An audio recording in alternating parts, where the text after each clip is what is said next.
Assalamu alaikum.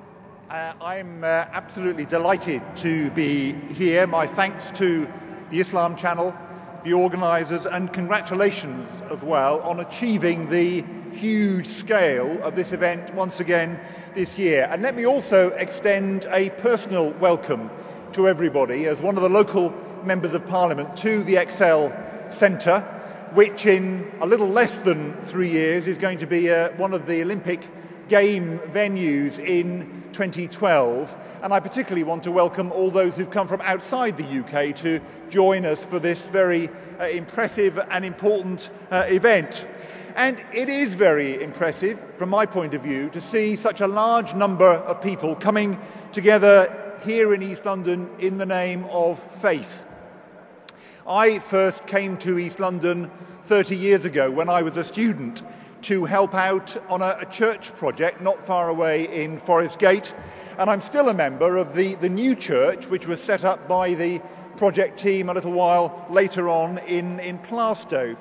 So for me, faith has always been the starting point for my involvement in our local community in this area and my starting point in politics.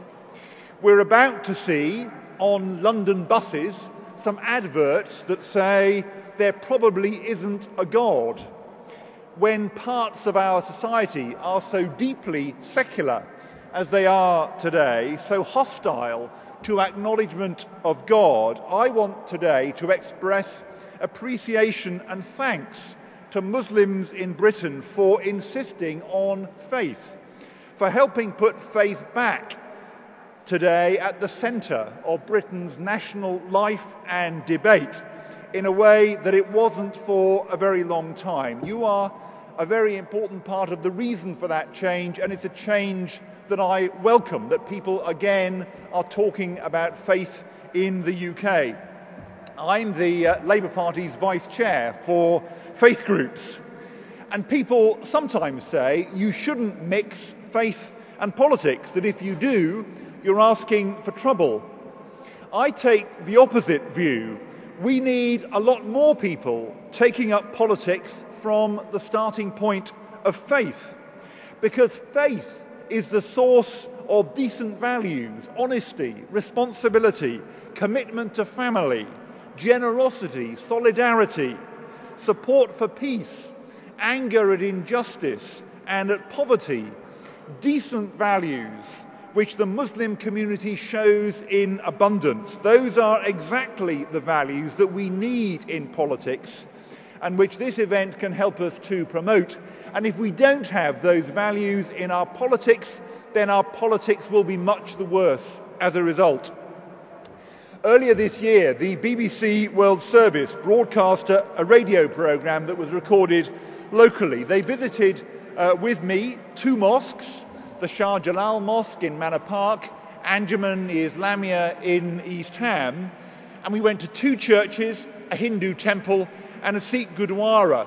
And what struck me again in those visits, and what was communicated in that programme to listeners around the world, was the positive contribution to cohesion which those faith groups and the projects that they were involved in are bringing to the community that I represent in Parliament.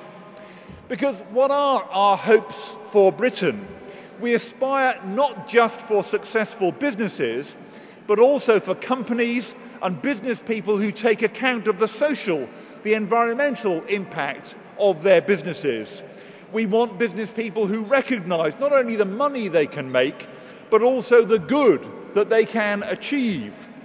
We're aiming not only for better educated young people learning in well-equipped schools, but also for young people who are at ease with who they are in our society, learning and imagining what they might contribute to our country's future.